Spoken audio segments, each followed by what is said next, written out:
Bom, meus prezados, então vamos dar seguimento nessa série de vídeos aí do nosso canal Diálogos Online com Cristiano Barbosa, tratando de questões sobre inelegibilidade de acordo com a Lei 64 de 1990, lá no parágrafo do artigo 1º. Tá? Então, são inelegíveis. É isso que fala o artigo 1º, e uma série de situações de inelegibilidade. De acordo com a Lei 64 de 1990, nós teremos inelegibilidade para cargos em geral e inelegibilidade para cargos específicos. Aí os cargos específicos, quais seriam eles? Presidente, vice-presidente da República, governador, vice-governador, prefeito e vice-prefeito, Senado Federal, Câmara Legislativa, Câmara de Deputados e câmaras municipais. Então, a Lei 64 de 1990, ela fragmenta as situações de inelegibilidade de uma maneira bastante exaustiva.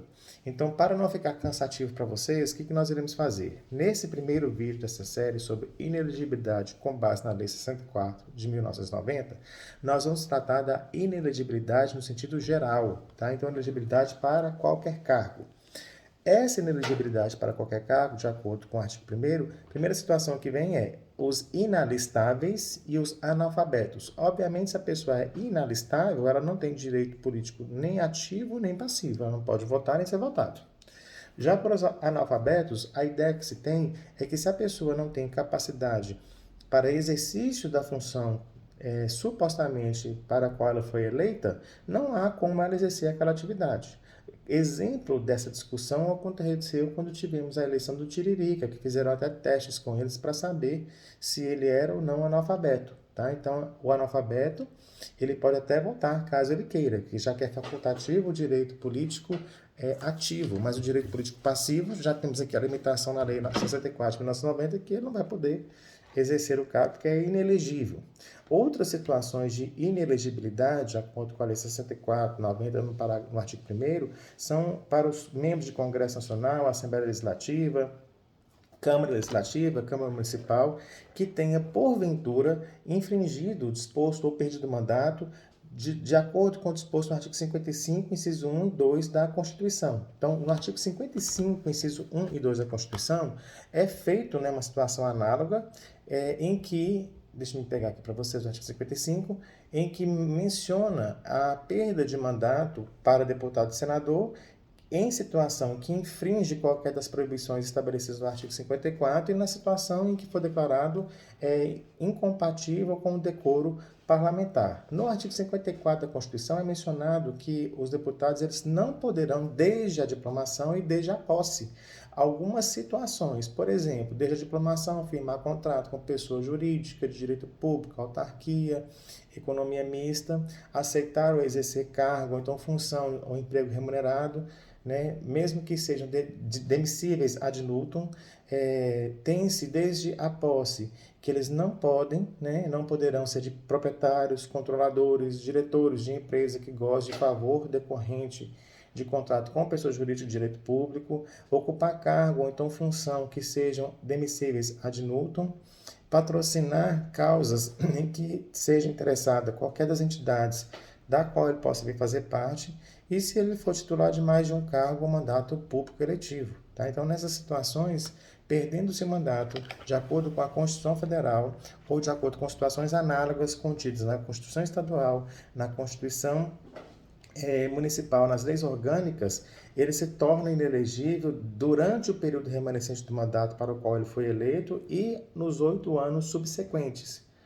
A outra situação é para a questão dos governadores, vice-governadores, prefeitos e vice-prefeitos, que vierem, porventura, perder o mandato em decorrência de infringência da disposição da Constituição Federal, da Constituição Estadual, lei orgânica, distrital ou municipal.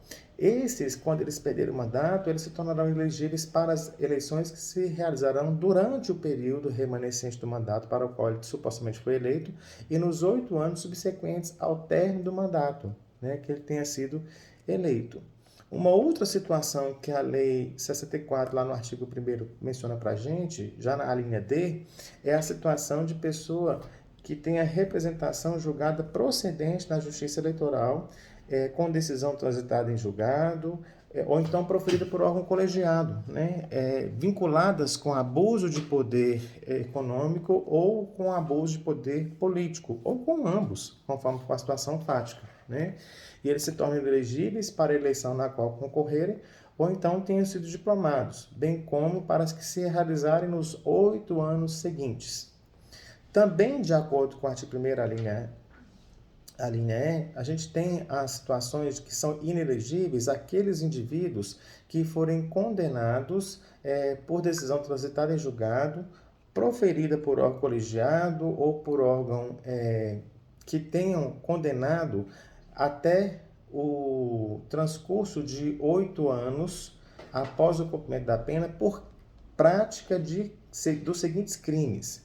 Primeira situação: crime contra a economia popular, contra a fé pública, administração pública e patrimônios. A segunda situação envolve uma condenação por crime contra o patrimônio privado, sistema financeiro, mercado de capitais, previsto na lei que regula a falência também, é motivo, crime falimentar, por exemplo.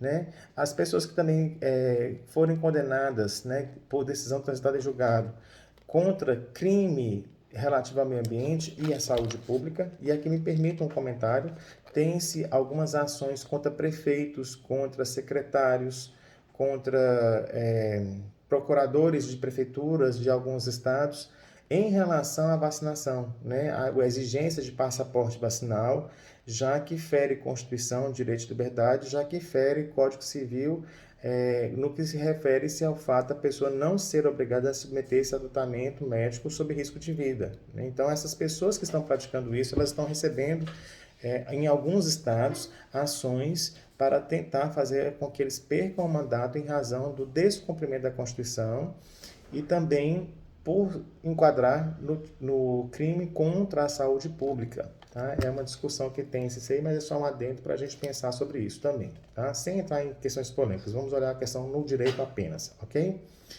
Também temos aí quem for condenado por crimes eleitorais e que comine, né, obviamente, em perda de liberdade, pena privativa de liberdade, abuso de autoridade em casos em que houver a condenação, a perda do cargo ou então a inabilitação para o exercício da função pública.